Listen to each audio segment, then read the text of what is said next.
இவங்களுக்காக வாதாட இங்க யாரும் இல்லையா? ഞങ്ങൾക്കോട്ട് ഞാൻ വാദിക്കും യുവർ ഓണർ. വാദം നടക്കട്ടെ. ഞാൻ റെഡി, നീങ്ക റെഡിയാ? എന്നെ വേണമെങ്കിൽ ശരിക്ക് കണ്ടോ. ഇനിയിപ്പോ ഇങ്ങനെയൊന്നും ആയിരിക്കില്ല കാണാൻ പോകുന്നത്. നല്ല രാജാവായിട്ടായിരിക്കും. രാജാവ് പാപ്പനല്ലേ ഞങ്ങളുടെ രാജാവ് തന്നെയാണ്. കുതിരപ്പുറത്തും വരും, ചിലപ്പോ കഴുതപ്പുറത്തും വരും. സാമൂതിരിയും കീഴടക്കി വരുന്ന ടിപ്പുവിന്റെ പടനായകൻ അസം ഖാൻ. ഇതെന്തുണ്ടും ഒരു സവാളോടെ മൂഞ്ചിയെ പത്ത ഓണം പമ്പർ അടിക്കുന്ന മാതിരി.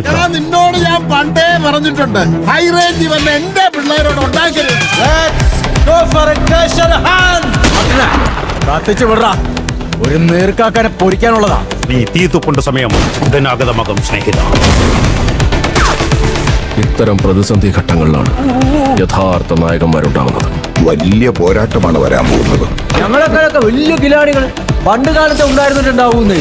അവർക്ക് ഞാൻ കൊടുക്കും കട്ടച്ചോര കൊണ്ട് ജ്യൂസ് അടിച്ചൊരു സോഡാ സർബത്ത്.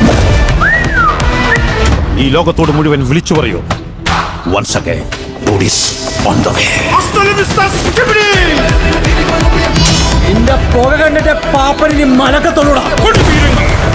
അത് തന്നെ മനോരഞ്ജൻ. ഇത് പാപ്പന്റെ മണ്ടത്തരങ്ങളുടെ പുസ്തകത്തിലേക്ക് ഒരു പുതിയ അധ്യായമായിരിക്കും.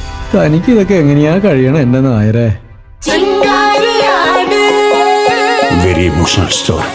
Please continue.